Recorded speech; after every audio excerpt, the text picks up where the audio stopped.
I know a lot of fans hate this album and want to see it at the bottom of the list, but I really enjoy it.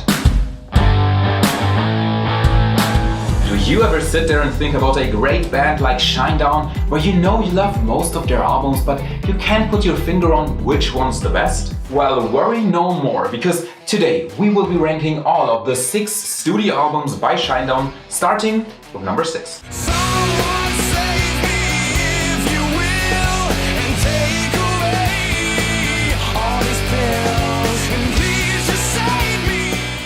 Us and Them is by no means a bad album, but if you look at the Shinedown discography, the entire discography, it has to come in last.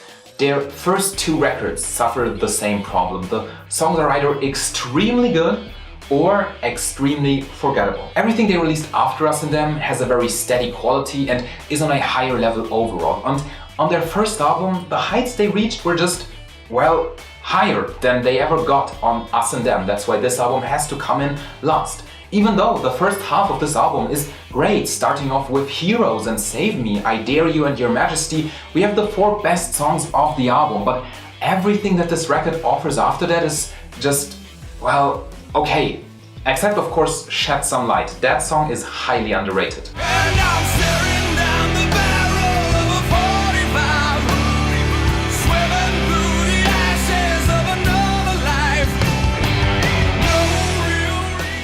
It really hurts putting Leave a Whisper at number 5, but at the same time, that's a testament to everything they managed to do after their first record. Shinedown appeared on the scene with this record, and just imagine listening to them for the first time on this album with the opening track Fly From the Inside. What a banger! But then we transition into Left Out, which sounds like it was written and performed by Nickelback. The bad kind of Nickelback. The difference between the best and worst songs on this record is incredible, because there are songs like Crying Out and the massive, tear-inducing 45, until now one of my favorite Shinedown songs, that are just better than anything on Us and Them. But then there are some of the other songs. Leave a Whisper is good for what it is. A debut album with a couple of hits, but it just doesn't compare to anything else they did in the albums next on this list.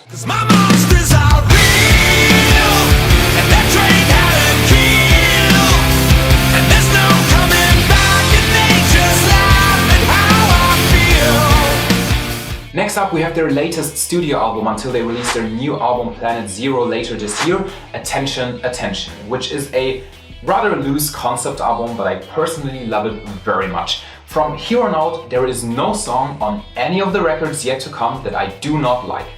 It's difficult to pick best and worst songs for this album because all the songs are on a really high level and therefore none of them stand out as the best, but nonetheless, some of my favorites include The Human Radio, Evolve and Black Soul. Other than some lyrical choices on Attention, Attention, the title track and the song Dark Side, I really don't have a lot to criticize here, and this kind of album is honestly what I wish to see in Planet Zero, just done a little bit better.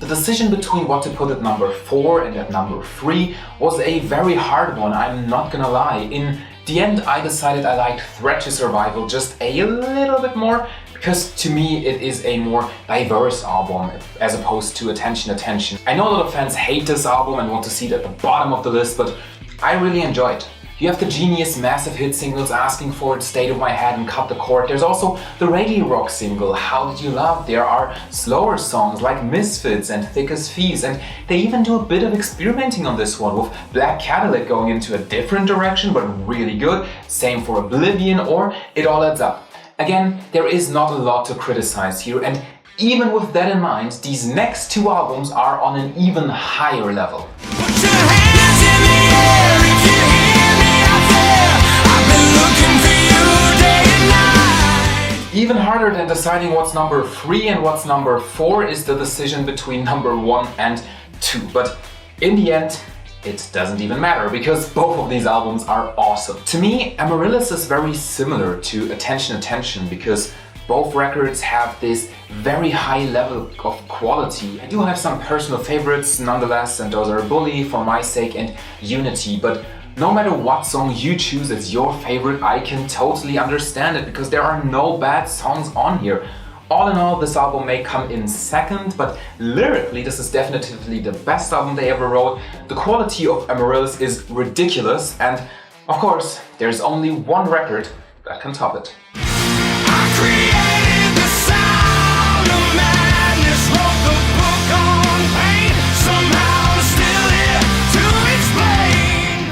Remember when at the start of the video I said that their first two albums consisted of bangers and forgettable songs? Well, they must have heard that, traveled back in time and written Sound of Madness, because every single song here is a hit single. The title is fitting because this record is insane, insanely good.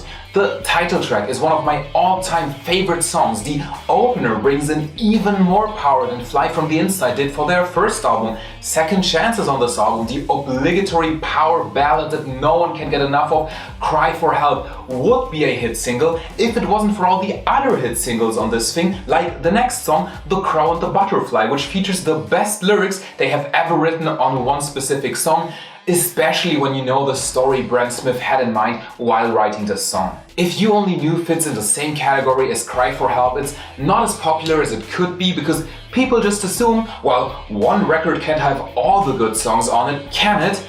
Yes, it can. That's the Sound of Madness, an entire album full of hit singles.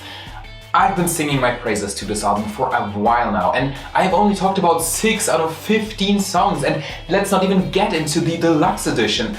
I'm sure Sound of Madness will be the subject of the main show of this channel, A Closer Listen, at some point, so I'm not going into too much detail now, but just know, if you only know the hit singles of this album, you are missing out big time. Those are the best Shinedown albums according to my opinion. If you have a different one, let me know in the comments down below. Also let me know if there are any other artists that you would like to see a albums ranked format for, and make sure to subscribe because this channel is brand new. I'm gonna see you in the next video.